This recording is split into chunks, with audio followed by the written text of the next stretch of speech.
first thing I want to say about money is if you want your life to be substantially different financially than it is today, it starts inside your brain because it's your fault you're broke. It's your responsibility to change it, and no matter who's done what to you, no matter who you invested your money with, no matter who didn't pay you, no matter who your mom is, your dad is, your brother is, your cousin is, your neighbor is, your football coach when you were 12, it doesn't matter. Your ideas are your responsibility, and ideas have consequences. And if you have broke poverty mentality ideas, they're going to translate themselves into actions that lead to broke poverty life. And a broken, impoverished life. And so quit looking for a get-rich-quick deal. Quit looking for a good investment. Somebody who could if I could just give them my $10,000 in home equity and then I could make, 3% a month, and then my life would be good. Quit. That is a broke idea. It is the same idea in a different disguise as if I could just get a good job, I'd be better. If I could just land the right job, my life would be better. It's the same broke idea as if I could just guess the right lottery numbers, my life would be better. The only thing all of those have in common is the same fundamental principle that would say a carpenter's a better carpenter who has more hammers than the other guy. Because the fundamental idea is that the more money you have, the better your life's going to be. And that idea is a broke idea.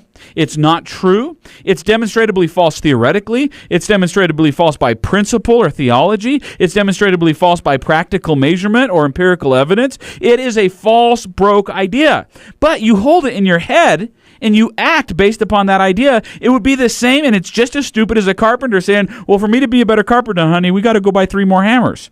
Until pretty soon, the worst thing that could happen to you is to have a garage full of hammers, because then you would feel despair and you'd think, I still suck. And that's what happens to people who crave money or good investments is they get what they want. They start making a lot more money.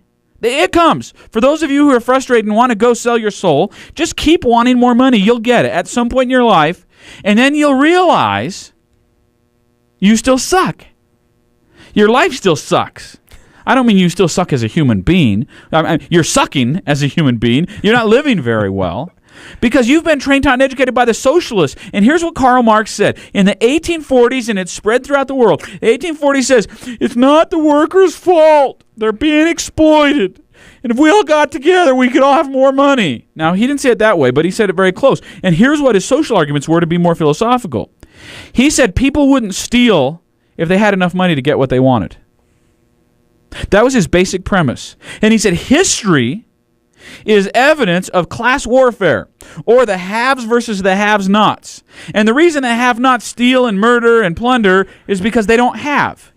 And so the purpose of the masses and the workers is to unite and distribute the material world fairly, but fairly meant equally. And the post you have online about fairness, it didn't mean justly. Right. It meant equally, meaning it's a sin for Gabe to have more pairs of Levi's than I do. It's a sin for you, although they didn't believe in religion, except unless it meant to manipulate or deceive. It would be a sin for you to have a more expensive car than me. We should all have equal material things. The Founding Fathers rejected this. The Protestant revolutionaries that saved the church from hell rejected this. The leaders of modern society who are productive in promoting freedom rejected this. But if you want to know why the world is heading the wrong direction in terms of the banking society of the United States, or in terms of the political status of the United States, even Utah, or in the world, is we've got a whole group of people who are whining. It's a collective era of moochers going, it's not fair, I want more money. If I could have some more money, my life would be better. Okay, now you're getting all pissed off at me because you don't like I'm making fun of you, but I'm talking to you. Yes, you driving right now. You listening on the web. You who just told your brother to come and tune in on the web, and you're sitting there watching the stream, and it's making the funny squigglies on your screen, and you're saying, dude, this guy's really cool. Holy crap, he's talking about us.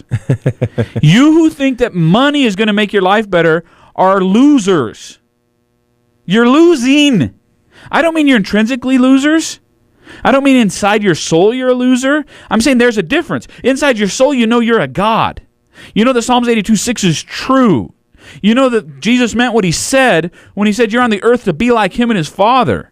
You know ultimately inside your soul that God has something in store for you. And if you're not even a religionist, if you're an atheist, you know that you want to do something in life more than the mundane. But you're experiencing failure, and you start to get this weird idea that if you weren't so righteous, you could succeed. You start to get this idea that it's righteousness to live in poverty. That is the Catholic doctrine of the Dark Ages, perpetuated by corrupt priests who wanted you to give your sinful money to them.